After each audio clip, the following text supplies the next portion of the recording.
The single game scoring record in all of Summer League history is 47 points, and the man who set it was not some future superstar. In fact, on the very night he dropped those 47, a rookie teammate named Stephen Curry finished as only the 4th leading scorer on the floor. So who actually did it, and what happened to all of these Summer League legends next? Now here's how we do this. We are hunting the craziest single games in Summer League history, the 40-point explosions and the buzzer beaters. Then we check what each of those players actually became in the real NBA. One honest note, Summer League box scores are scattered, so every game here is pulled from real reporting and every NBA career from the record books. This is Game is Culture. Before we reveal the king of Summer League scoring, do me a favor and hit subscribe. This is exactly the kind of deep dive the channel lives for. So start right at the very top, the single greatest scoring night that Summer League has ever seen.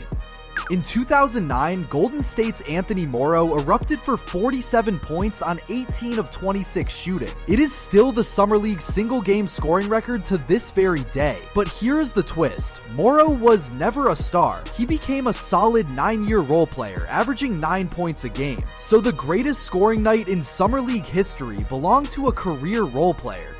And do not skip past that Curry detail, because on the night Anthony Morrow scored 47, the future greatest shooter of all time was just another guy on the roster, 4th on the team in scoring. So even the all-time greats can be a footnote in someone else's Summer League explosion. That is how little one July game actually tells you. So Morrow sits all alone at 47, but just below him is a club of unforgettable 40-point nights, often from players you would never expect. Here are the biggest single-game scoring nights in Summer League history. Morrow's 47 leads them all. Then a wild 42-point club, Anthony Randolph, Von Wafer, and Marcus Banks, who somehow did it in the only game he played before sitting out the rest of the tournament hurt. And more recently, scorching 40-point nights from Furkan Korkmaz on 8 threes and Marcus Sasser. So this is the single most exclusive scoring list in all of Summer League.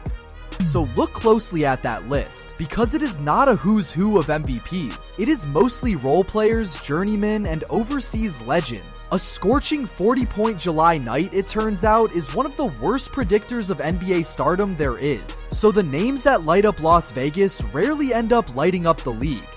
But raw points are only half of the fun, because one single Summer League night might be the most chaotic individual game ever played.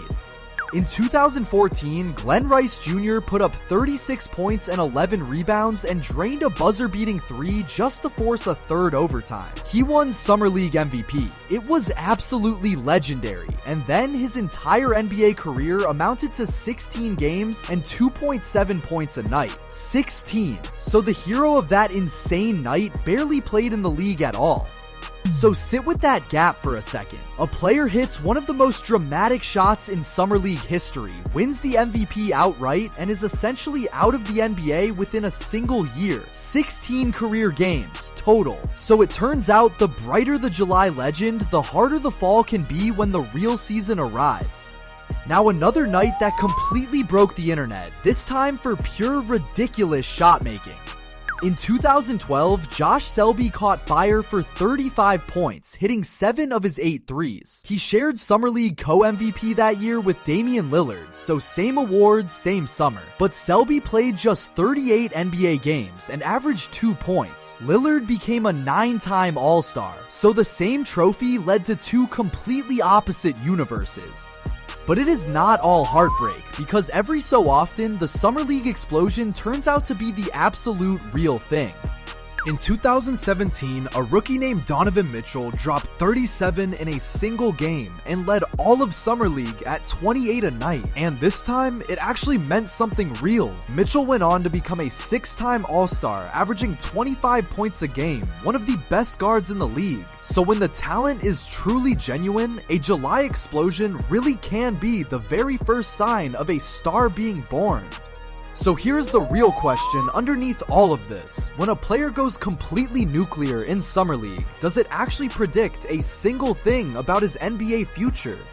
So plot the big Summer League scoring night against what each player actually became, and there is basically no pattern at all. Morrow set the record and became a role player. Mitchell became a superstar. Glenn Rice and Selby fell completely off the map. So the dots are scattered everywhere, and that is the whole point. One game tells you almost nothing. So why is there no pattern at all? Because Summer League is played by rookies and roster hopefuls against paper-thin defenses with no real game plan and no scouting report. So a 40-point night can mean a future star, or it can just as easily mean a hot shooter who is simply too good for that level and nowhere near ready for the next one. And the box score alone can never tell you which of the two you are looking at. So does a monster Summer League game predict an NBA star? The honest answer is that it is mostly noise. Because for every Donovan Mitchell, there are 5 Anthony Morrows and Glenn Rices. So enjoy the show, but do not go booking the Hall of Fame just yet. And to be clear, that grade is my read. So here is the verdict. The Summer League legend is absolutely real, but it lives in its own little world. It is the story of one unforgettable night against the league's hopefuls. Sometimes that night is the trailer for a genuine superstar, and far, far more often, it turns out to be the entire movie. But the explosions that did translate always had more than just points. Mitchell had elite two-way tools and real burst. Morrow had one genuine NBA skill in his shooting that kept him in the league for years. So the tell was never the 40 points themselves, it was the how and whether one real skill could survive against grown men. So here is how the model frames the whole thing in one clean line. Because Summer League can hand you a legend in just 40 minutes, but only the real NBA ever decides whether he was actually real. So what is your favorite crazy Summer League game of all time? The 47-point record, the triple overtime dagger, or something else? Drop it down in the comments. We are so close to 1,000 subs, so subscribe to stay up to date.